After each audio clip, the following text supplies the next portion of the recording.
नमस्कार।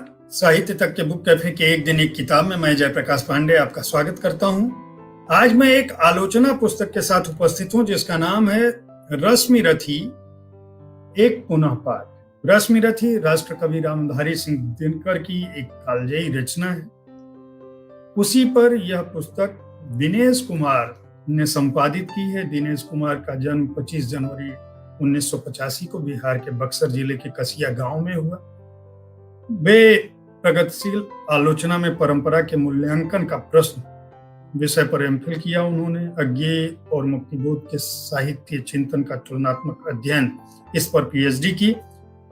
2012 से 2018 तक हंस में सृजन परिक्रमा नाम से स्तंभ लिखते रहे। बहुत सारी पत्र पत्रिकाओं में लिखा है उन्होंने। साहित्य के पारखी और आलोचक के रूप में अपनी स्थापना की ललक उनमें रही है और वह चाहते हैं कि उन्हें इस रूप में जाना जाए।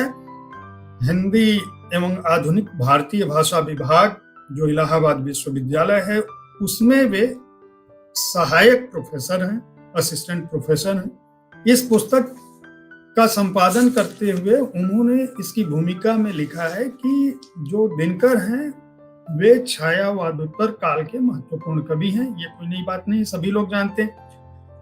इन्होंने दिनकर की 3 रचनाओं उर्वशी, रश्मिरथी और कुरुक्षेत्र का उल्लेख किया है और उनका कहना है कि उर्वशी की लोकप्रियता भले ही ज्यादा रही हो, लेकिन उसको साहित्य समाज में वह प्रतिष्ठा नहीं मिली जो उर्वशी को मिली थी। अपनी बात रखते हुए उन्होंने ये भी कहा है कि इसकी वजह शायद यह रहा हो कि जो जातिगत समीकरण स्वतंत्रता के बाद भारत का था, वह ऐसा न रहा हो जो रश्मिरथी को अपना सके। उनका कहना है कि जो प्रबंध काव्य होते हैं उनकी अपनी एक लोकप्रियता का पैमाना होता है और मैथिली शरण गुप्त की भारत भारती इस मामले में ऐसी कृति है जो रश्मिरथी जैसी लोकप्रियता हासिल करे।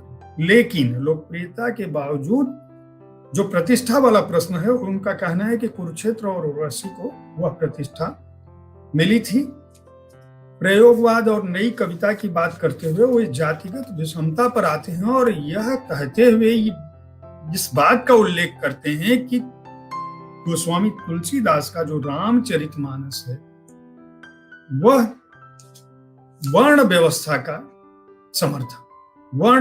का समर्थक वे बताते हैं रामचरितमानस को। और इस बात को रखते हुए वे यह कहते हैं कि रश्मिरथी जो है वह इस बात का प्रत्याख्यान करता है। क्योंकि वो कर्ण के चरित्र को सामने रखता है। और इस बात को कहते हुए वे कहते हैं कि कम से कम दृष्टि के स्तर पर रामचरितमानस का वैचारिक प्रतिपक्ष रश्मिरथी। यह एक बहुत बड़ा बयान है।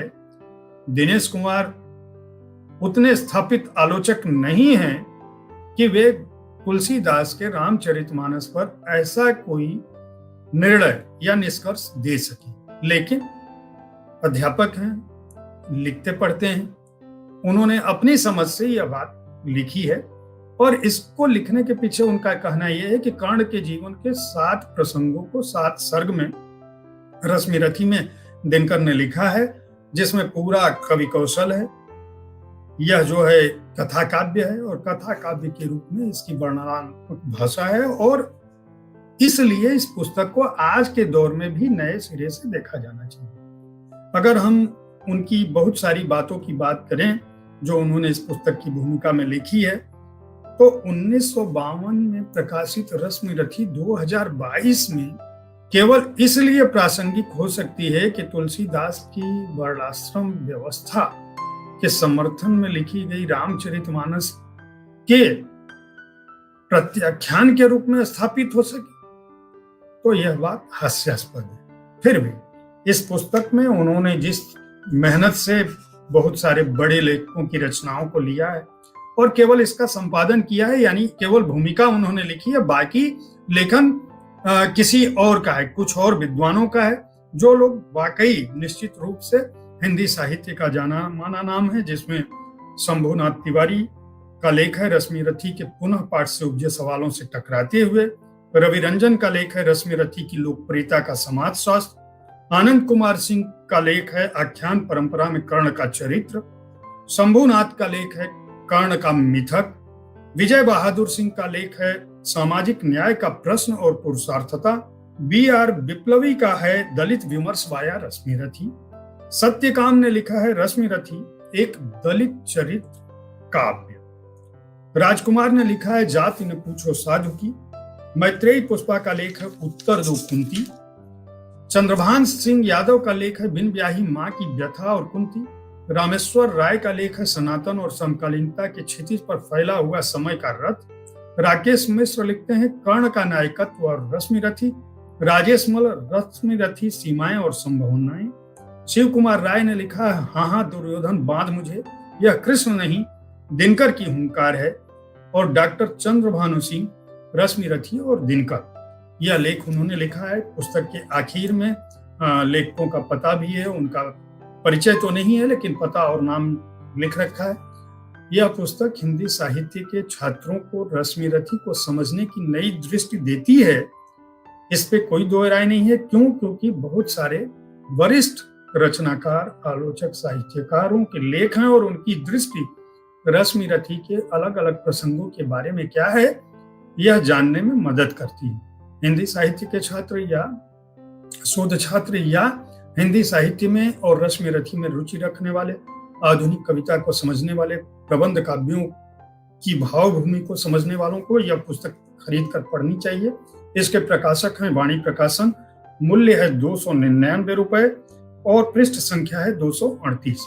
उम्मीद है साहित्य तक का यह एपिसोड आपको पसंद आया होगा। इस कार्यक्रम में आप किस तरह की पुस्तकों की चर्चा चाहते हैं, इसके बारे में अपनी राय से हमें जरूर अवगत कराएं। हमारी कोशिश होती है कि इस कार्यक्रम में हम अलग अलग विधाओं की पुस्तकों के साथ आपके पास पहुंचे ताकि आपको अच्छी पुस्तकों के चयन में आसानी हो। कोरोना का दौर है, घर में रहें, सुरक्षित रहें, अच्छी पुस्तकों को अपना दोस्त बनाएं, पुस्तकें खरीद कर पढ़ें।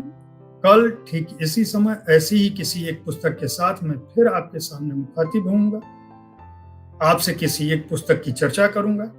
तब तक देखते रहें साहित्य तक। धन्यवाद।